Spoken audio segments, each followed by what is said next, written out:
Hello guys and welcome to another video from Between the Ropes TV. Guys, we're going to be going through the undercard of the Conor Benn Chris Eubank fight, which is happening on Saturday. We've talked a lot and broke down Conor Benn versus Eubank. We brought it down on our live, but now we're going to talk about the undercard and we're going to give you our thoughts about the undercard. Yes, I'm going to come to you because Felix Cash is back on our screens. We're fans of Felix Cash on the channel. What do you think of this fight, Conor Coyle? Yeah, I feel like it looks to be quite a decent kind of fight.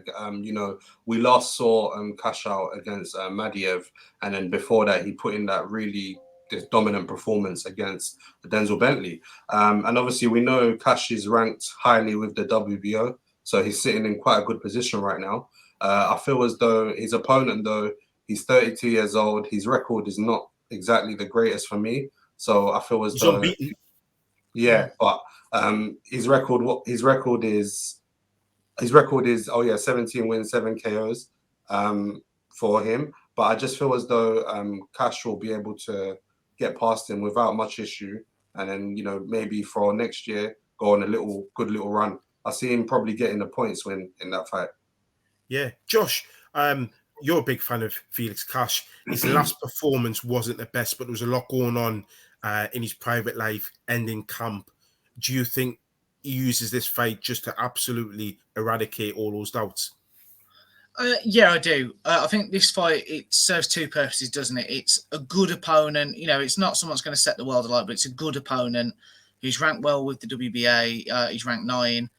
Obviously, Felix Cash is always looking to climb those rankings himself. So I think, a good win propels him up the rankings, potentially to an eliminator, not a final eliminator before anyone says it in the comments, but an eliminator for a world title, which is obviously, he's made no secret that's where he wants to be headed. And then I think it'll also, it'll give him some rounds. It's an unbeaten opponent who's going to show ambition. I don't think he's going to cause him the problems that he had with Madiev. But, we just say it, and I agree with you, his last performance, it was, some rounds were really good. Some rounds were a bit poor against Madiev. But Madiev was no mug. And he also, it made Felix Cash show us that he got some heart and could, bite down on the gum shield and come through, as they say. So I didn't, although it was a bit of a concern, I didn't mind that fight as much as some people make out. But I'm backing him for a points win this weekend. I think it's important. He's not fought since February. He needs to get in there, blow out the cobwebs, get off that ring rust. And then, as Yas said, he wants to have an active year next year. And hopefully by the end of next year, who knows what's going to happen with Golovkin, who's currently got the WBA belt. Yeah. We could be looking at a Felix Cash in a world title fight. Excellent. Yeah, I would hope so as well. He's really one a fighter I really enjoy watching. Also on the card, you got Galal Yafai against Garcia.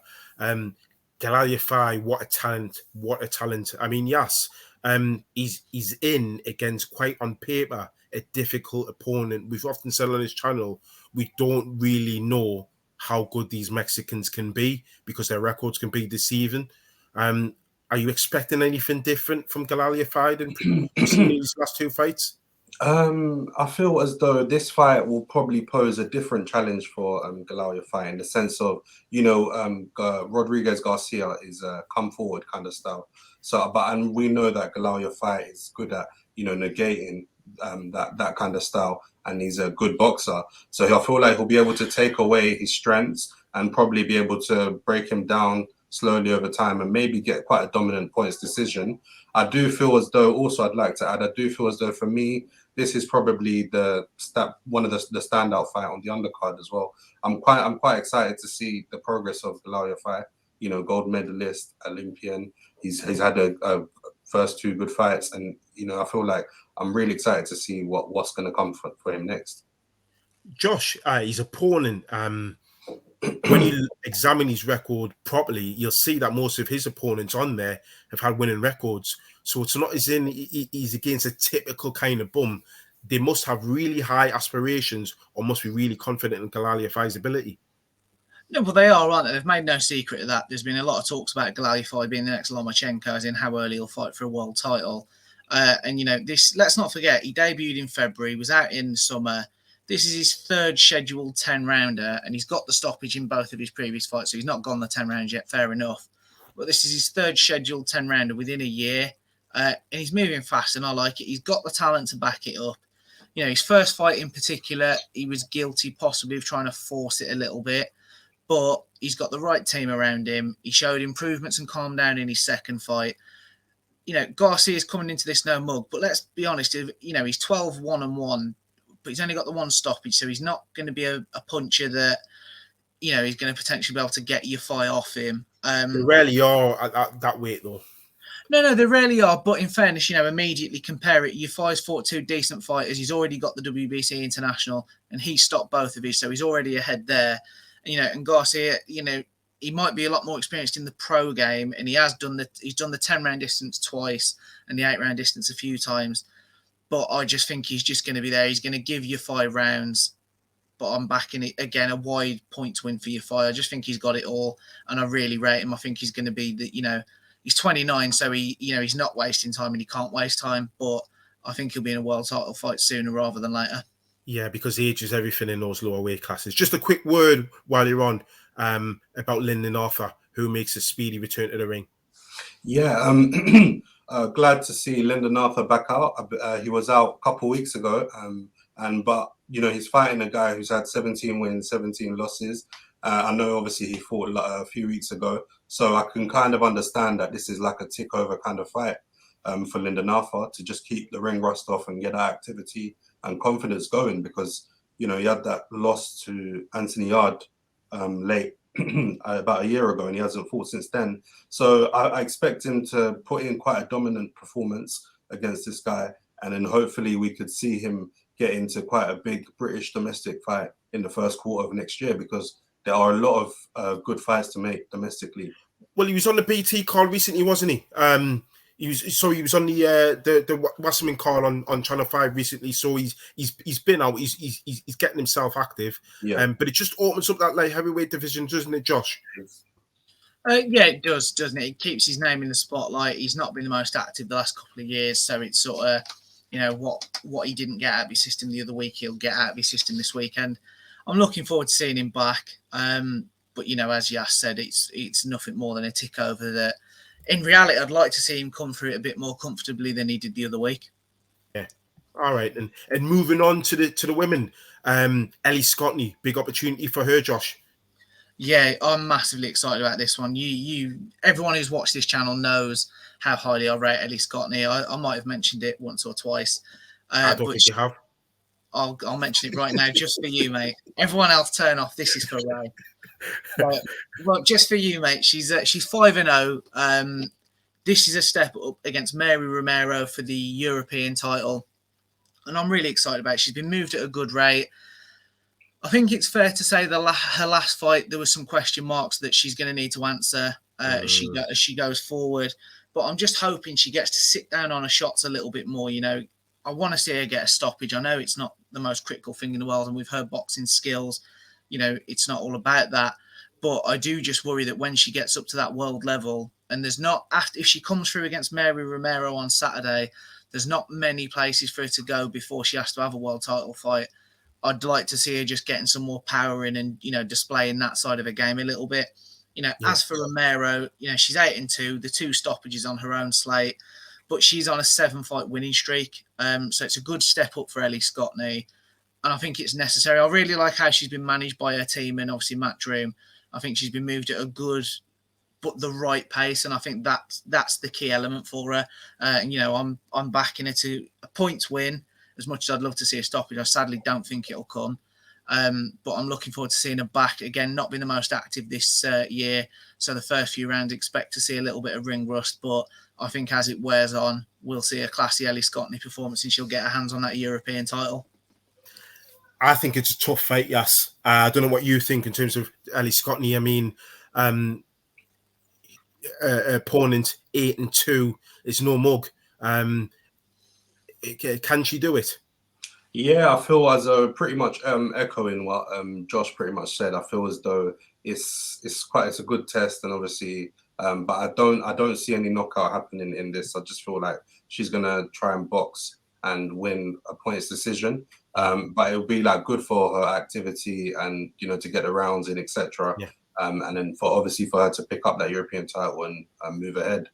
Speaking of activity, you've got Shannon Courtenay as well on the bill. Now, Shannon Courtenay hasn't been in action for almost a year since her defeat.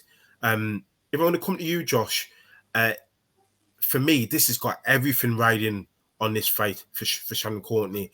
Can she cope with the pressure?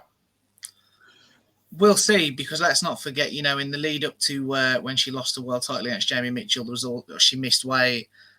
Said it was, due to periods, wasn't it? Yeah, due to periods. I'm glad we've just thrown that word out there, because I was just thinking, should we say that, or who knows? But yeah, Ray said it. So any feminists out there who's got a problem, it's Ray's fault, not mine and Yass's.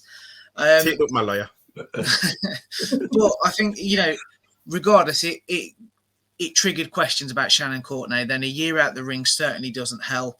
Obviously, she's been off doing the Celebrity SAS show, which, make of that what you will. For me, I'd rather see her focused on a boxing career, but I do appreciate you've got to add the that side of your game, if you like, for your profile. But this fight's do or die for. She's 7-2 herself now with 3 stoppages. She lost a world title, as you said, first bout back in a year. Hopefully she's made improvements. And I say that genuinely. I hope we're going to see she's been training, she's been active. Because I think the one thing you can say with Courtenay's style, if she hasn't been in the gym, if she hasn't been training, I think it'll show up, and we'll just be all a bit disappointed, if I'm being sort of brutally honest. But hopefully, her opponent, Gemma Rug, I believe that's how it's pronounced, she's 5-4. She's not been KO'd, so she should probably get the rounds in. But she's been really active. When you look at her record, it's a 7th fight this year, and she's only actually been pro a year, so that's 9 fights within a year. I don't want to say it, but I feel like it could be a possible banana skin with the activity, and she's fresh. And I'm backing Courtenay to win, but I'm tentative about it, if I'm being honest. But overall, Yas, when I come to you for the card, I mean, considering the occasion, considering the main event, does Undercard impress you? Not quite, but I kind of I understand why they pump so much into the main event, and this is like a historic fight and whatnot. So I can understand, but I'm not impressed with the undercard because a lot of the fights on there for me are foregone conclusion. You like to see that one, 50-50 kind of fight, at least 1 or 2 of them to spice things up, because from going, we've all been to shows. When you go to shows and you know what's going to happen, by the time the co-main comes, you're flat. Do you know what I mean? I feel like if they had at least one decent 50-50 fight on there, then it would be a good undercard. So for me, for the undercard, it's not a case of when the fights end, it's how they end. Pretty much I feel like we can kind of guess who's going to win, etc. But I do understand the reasons as to why they've invested so much. Think about all the build up into the main event, etc. They put so much into that, so I get it. It's a business at the end of the day. Josh, how do you come back at that? I think Yass is taking the absolute piss there. I think you're out of order, mate. No, I genuinely disagree. I think it's a good card. I appreciate it's lacking that 50-50 war. I don't think it is missing that. But let's look at what we have got. Linden Arthur was on the cusp of a world title shot. And okay, the fight he's in's not great. But if I was a fan going to this fight, I'd be looking forward to watching Linden Arthur in action. You've got a former world title holder in Shannon Courtenay, who she's got quite a big profile, in fairness, certainly on the women's side of the game.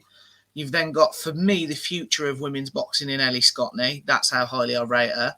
Going for a European title I said, you never mentioned you like Ellie Scotney. Don't cut me off here, mate. I'm going for this one here. So she's going for a European title. So that's a massive tick in the women's boxing box for me. Then you've got Felix Cash again. I am guilty. I am a massive fan of his, but that fight against Conor Coyle, he's undefeated. So it's not like the Linden Arthur fight where it's a foregone conclusion.